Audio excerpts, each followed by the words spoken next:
What's up, YouTube? So in this video, I'm going to be taking a look at the running back group for the Miami Dolphins before we get in the training camp for 2022. I have decided to include the fullbacks into this discussion just because I'm not wanting to make a whole video about the fullbacks. So I'm just going to include it with the running backs to make it easier. Because there's only two of them. I don't have a whole lot to talk about there. So, before we get into it, there's a few things I want to explain about like what we're looking at here. Obviously, some of this makes sense. So, Chase Edmonds, we have him for 2022 and 2023, as you can see that. This green thing means undrafted free agent, UFA, which means after 2023 is over, unless we re-sign him, he is free to just walk and go to another team of his choice, at least people who are willing to pay him. Restricted free agent right here with this red one, like with Ahmed. What that means, like, I'm just going to give a hypothetical situation. Let's say we decide not to re-sign him in 2022, which is honestly pretty likely. And let's say the Panthers want to sign him to a $1 million contract just to make it a easy number. We have a certain amount of time to match that highest offer that the Panthers are giving him, or whoever his highest offer is coming from. If he's going to go to the Panthers, we have a certain amount of time to match that $1 million offer. And if we do, we get the player. That's what restricted free agent means. And Garrett Dokes, as you can see, you don't see any of that shit. And that's because when he was drafted, he had a normal 4-year deal that you get when you get drafted. But where it gets weird for him is because we've put him on the practice squad, which kind of makes your contract kind of weird. And then it looked like we were about to release him as well, like in the offseason. Because even in the offseason, you can only have so many players on your roster. So what we did is we signed him to a future reserve contract, which means that we hang on to him at least through training camp. So that turned his once 4-year deal into a 1-year deal for 2022. So that's what that is. So it's kind of weird. And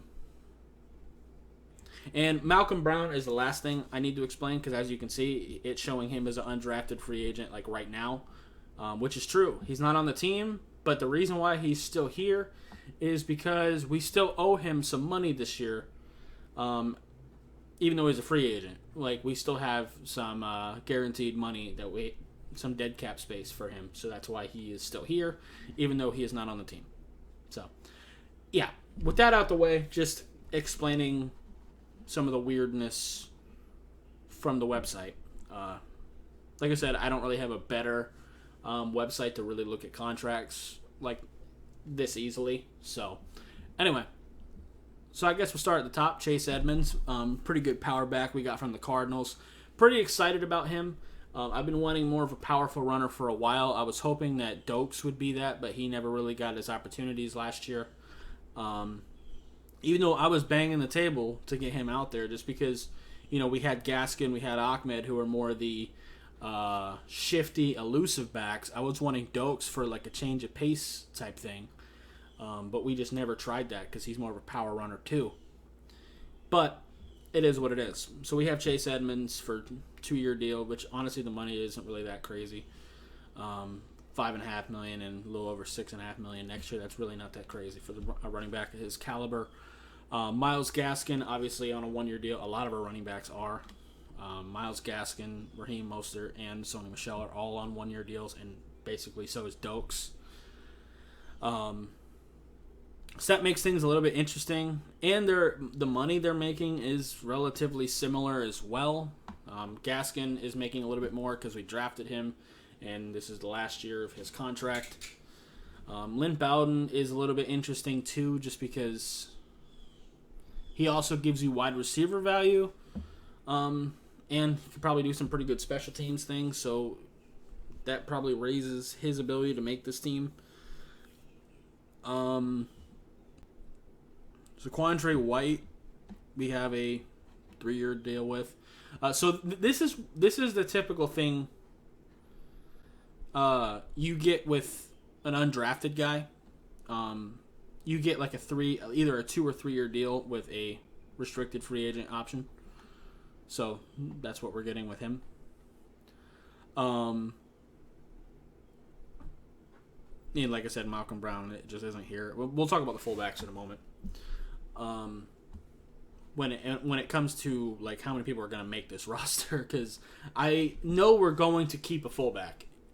I'll talk about it real quick because I don't have a whole lot to say. Alec Ingold we have for 2 years. We got him from the Raiders. I'm a pretty big fan of him. I think he's a pretty good player.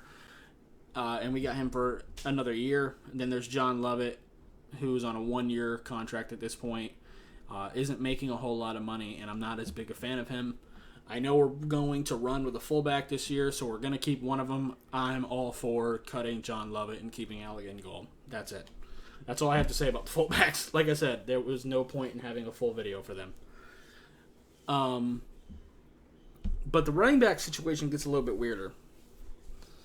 And it really depends on how many we're going to keep. Because I'm pretty sure we're keeping Chase Edmonds, because he's our only real power back. Then we got Raheem Mostert and probably Sony Michel.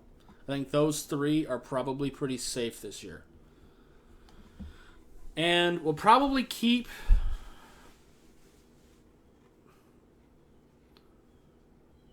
maybe one more on the active roster. And probably have one on practice squad. But I don't really know. Because you can't put Myles Gaskin on practice squad. Someone will take him. That's as good as releasing him. Because someone will absolutely pick up Myles Gaskin. Ahmed too, probably. Probably put Dokes on practice squad again. There's a Quandre White.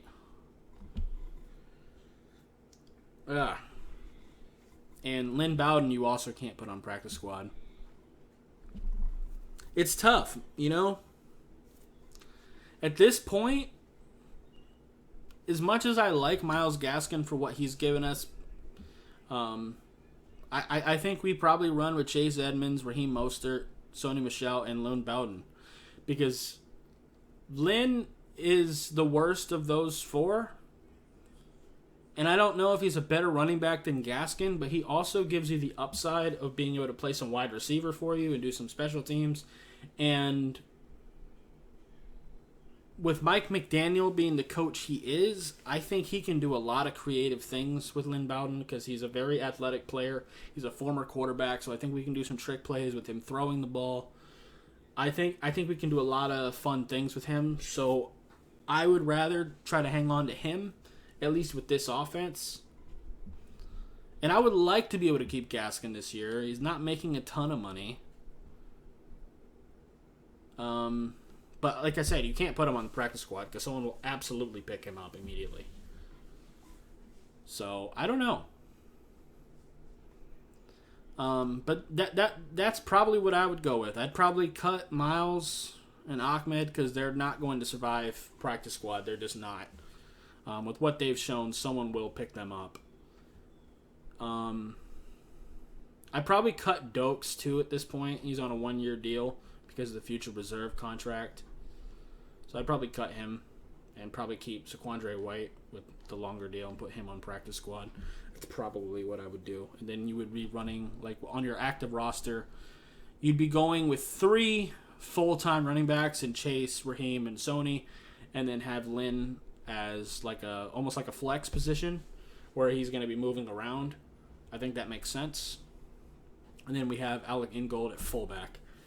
I think that's probably what I would run with on the active roster. But if Lynn doesn't prove himself in training camp and preseason, I could see us keeping Gaskin over him just because he is... Well, it's a new system. And that's the thing. This is almost a whole new coaching staff. They have no loyalty to Gaskin. They just don't. They're not Brian Flores. They're not the people that drafted Gaskin. They have no real... they got no real pull in that way from him. So, I don't know. But I think Zaquandre White is probably going to be a practice squad guy just because he's the guy we have the longest contract on. So I'm not really wanting to just let him walk. And I do think he's a pretty decent player, too.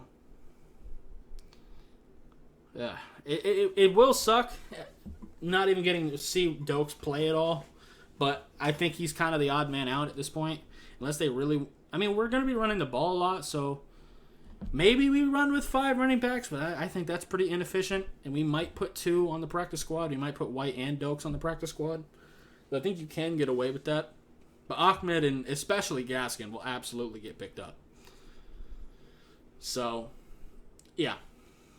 Like I said, I think I'd run with Edmonds, Mostert, Michelle as our main 3 running backs that we would rotate and do different things with. And then Lynn Bowden, like I said, we would do some gadgety things with him.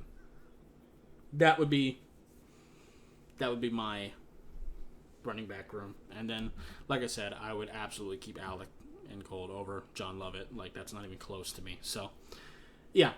Anyway, that's going to do it for this video. If you liked it, appreciate hitting that like button. Have any questions or comments in the comments down below. Subscribe if you haven't already, and I'll see you next time. Bye, guys.